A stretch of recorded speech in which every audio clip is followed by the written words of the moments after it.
1 கொரிந்தியர் 13ஆம் அதிகாரம்.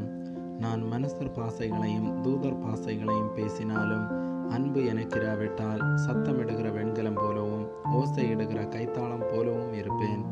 நான் தீர்க்க தரிசன வரத்தை உடையவனாயிருந்து சகல இரகசியங்களையும் சகல அறிவையும் அறிந்தாலும் மலைகளை பேர்க்கத்தக்கதாக சகல விசுவாசமுள்ளவனாயிருந்தாலும் அன்பு எனக்கிராவிட்டால் நான் ஒன்றுமில்லை.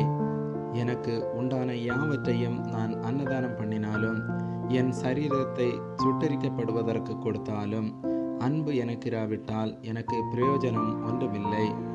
அன்பு நீடிய சாந்தமும் தயவும் உள்ளது. அன்புக்கு பொறாமை இல்லை. அன்பு தன்னை புகழாது, எருமாப்பாயிராது, அயோக்கியமானதை செய்யாது, தற்பொழிவை நாடாது, சினமடையாது, தீங்கு நினையாது, அநியாயத்தில் சந்தோஷப்படாமல் சத்தியத்தில் சந்தோஷப்படும், சகலத்தையும் தாங்கும், சகலத்தையும் விசுவாசிக்கும், சகலத்தையும் நம்பும், சகலத்தையும் சகிக்கும். அன்பு ஒரு காலம் ஒழியாது. தீர்க்க தரிசனங்களானாலும் ஒளிந்து போம், அந்நிய பாசைகளானாலும் ஓய்ந்து போம், அறிவானாலும் ஒளிந்து போம். நம்முடைய அறிவு குறைவுள்ளது, நாம் தீர்க்க தரிசனம் சொல்லுதலும் குறைவுள்ளது.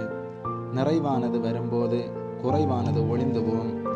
நான் குழந்தையாயிருந்தபோது குழந்தையைப் போல பேசினேன், குழந்தையைப் போல சிந்தித்தேன், குழந்தையைப் போல யோசித்தேன். நான் புருஷனான போதோ குழந்தைக்கேற்றவைகளை ஒழித்துவிட்டேன். இப்பொழுது கண்ணாடியிலே நிழலாட்டமாய் பார்க்கிறோம், அப்பொழுது முகமுகமாய் பார்ப்போம்.